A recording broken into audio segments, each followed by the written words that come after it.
Welcome to The Explainer. Today we're settling in to decode a truly profound ancient riddle about finding inner peace. I mean, if you've ever felt completely overwhelmed by your own thoughts, you're in the right place. We're going to explore some deeply fascinating source material that bridges high-altitude Zen philosophy with an incredibly accessible everyday practice. So take a deep breath, clear your mind, and let's dive into how ancient texts describe the ultimate nature of awareness. All right, let's kick things off with a beautifully cryptic Zen koan from the Record of Linji. It goes like this. The king ascends the jeweled throne, the old villager sings in praise. Now, according to historical texts, when Master Linji spoke these exact words, a monk named Keifu actually received the teaching right on the spot. He literally attained the essence of the teaching instantly. But what did he actually understand? What kind of secret is hiding in this simple image of a king and a singing villager? Well, this koan is actually an answer to a core philosophical riddle. What does it mean to take away neither person nor environment? This was part of a much larger teaching by Master Linji about how we interact with the world around us. To take away neither the person nor the environment basically means to exist perfectly in the world around you, perceiving everything super clearly but without feeling separated from it or overwhelmed by it. It's this state of absolute perfect harmony. But how do a king and a villager explain that?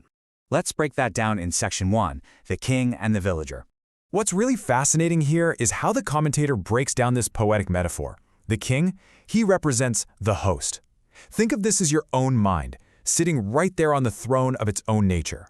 It's this brilliantly solitary illumination, the pure faculty of seeing and knowing. The villager, on the other hand, represents the guest. This is the entire realm of discrimination. It's literally everything that is seen, heard, and experienced. So that old villager joyfully singing in praise, that's the endless, wondrous realm of the world, just playfully interacting with your awareness. So, we've got the mind on one side and the world on the other. That brings us to Section 2, the mirror of the mind. The texts describe this incredibly unique state of non-discrimination. Now, don't get me wrong, this doesn't mean you just stop thinking or turn into a rock. Instead, it's a state of pure, bright awareness, where the host, your mind, and the guest, the world, aren't separate at all. It's exactly like a crystal-clear mirror. A mirror reflects 10,000 images flawlessly, right? But it's never actually stained by a single speck of dust. The faculty of seeing and the thing being seen are fundamentally not two different things. They exist together in perfect clarity. Imagine looking at a super messy room or being in a highly stressful situation and just seeing exactly as it is without instantly feeling anxious. That's the mirror mind. To really deepen this concept, our sources bring in a dense foundational text, the great vehicle entering the Lankavatara Sutra. It states, only mind exists, no environment. Without environment, mind does not arise. This is huge because it teaches that ordinary people are completely deluded by duality. We constantly think there is a me in here and the world out there. But the sutra argues something entirely radical. The nature of all things is simply the discriminated realm of your own mind. The seer and the seen are completely interdependent. You literally can't have one without the other. And here is where it gets really interesting. So pay attention to this crucial point. Even grasping at highly spiritual concepts is a trap. The texts are super clear on this. Seeing the Buddha and hearing the Dharma, they are both forms of discrimination. If you mentally separate yourself from the universe just to reach for enlightenment, you are still trapped in that duality. By clinging to the idea of seeing a Buddha, you're actually preventing yourself from truly seeing. True liberation, the source explains, means not giving rise to discrimination at all. Now, if your head is spinning just a little bit right now, trust me, you are not alone. These concepts are incredibly dense. Let's shift gears and look at Section 3, Zen versus Pure Land.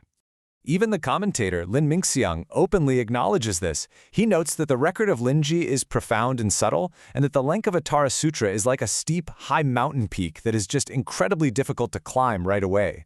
It can feel totally overwhelming. But there is some profound reassurance here.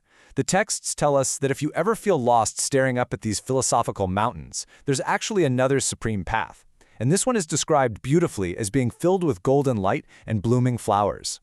This perfectly illustrates the two main approaches outlined in our source material. On one side, you have the difficult path of Zen. It relies heavily on the thinking route, demanding intense, grueling mental effort to contemplate these subtle truths. It's very much like a brave warrior trying to scale a steep, treacherous peak. But on the other side, we have the easy path of the Pure Land Dharma door. This path relies simply on the tongue route, using vocal recitation. and it's compared to something much softer, an innocent child throwing itself into the warm, immediate refuge of a loving mother's embrace. The relief found in this alternative path is just palpable in the texts. It notes a profound sense of joy, stating, "After countless eons, only in this life have we discovered that becoming a Buddha is so simple and easy." Think about that. Instead of endlessly wrestling with complex philosophical duality, a practitioner can become a Dharma-hare disciple of Amitabha Buddha simply through the act of recitation. No steep mountain climbing required. So, how exactly does this work in everyday practice? Let's find out in Section 4, the 6-character elixir. The entire practice centers on just 6 syllables. Namo Amituofo, or Namo Amitabha Buddha. Now, human nature being what it is, we all love a good shortcut, right? And honestly, this almost sounds like a cheat code. The source material refers to this as the vast name of myriad virtues. The bold claim here is that these 6 simple characters hold the incredible power to unveil the profound teachings hidden within 1,000 sutras and 10,000 treatises. It basically makes the absolute highest truths immediately accessible to anyone. The commentator actually refers to this specific recitation as a 9-turn immortal elixir. So we're not just talking about a basic beginner's tool here. It's described as a profoundly powerful spiritual medicine. By simply reciting this name, the text asserts that a practitioner can instantly achieve this sudden realization of emptiness as well as signless and wishless samadhis. And just for context, those are the absolute highest levels of meditative absorption, usually reserved only for the most advanced Zen practitioners. But don't be fooled by how simple it sounds, because this practice is actually highly structured. When you recite the name, you actively listen to your own voice. Step 1. Your inherent hearing nature is entirely formless and signless. This represents the Buddha. Step 2. That exact nature encounters conditions and discerns all those sounds perfectly. This represents the Dharma. Step 3. The realization that the Buddha and the Dharma are absolutely not two separate things. This is the Sangha.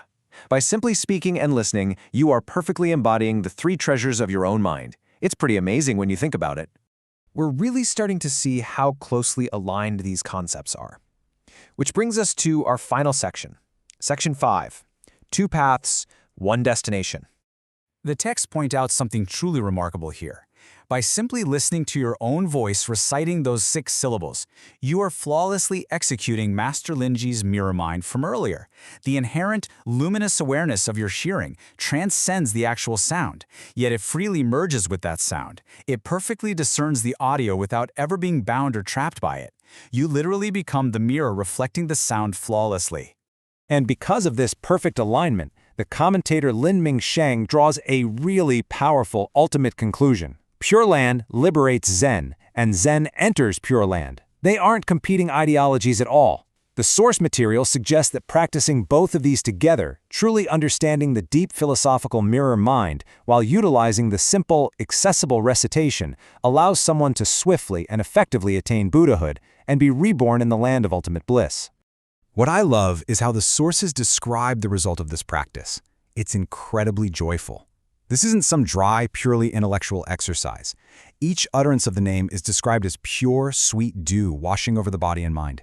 It acts just like warm sunlight illuminating the road ahead, kind of like repeating a deeply calming phrase to yourself during a really tough day, but on a profoundly spiritual level. The text even compares the recitation to a giant magnet, suggesting that it naturally attracts boundless blessings and wisdom to gather around the practitioner simply through the act of joyful repetition. Which brings us to our final reflection from the source material today. The texts emphatically state that you are originally complete. The king is already ready to ascend the throne. So the real question is, will you let Linji's bright mirror and Amitabha Buddha's compassionate light perfectly merge in your own life? Whether you prefer the steep, quiet contemplation of Zen or the joyful, easy recitation of the Pure Land, the jeweled throne of your own mind is waiting. Thank you so much for joining me for this explainer. Keep exploring, and I'll catch you next time.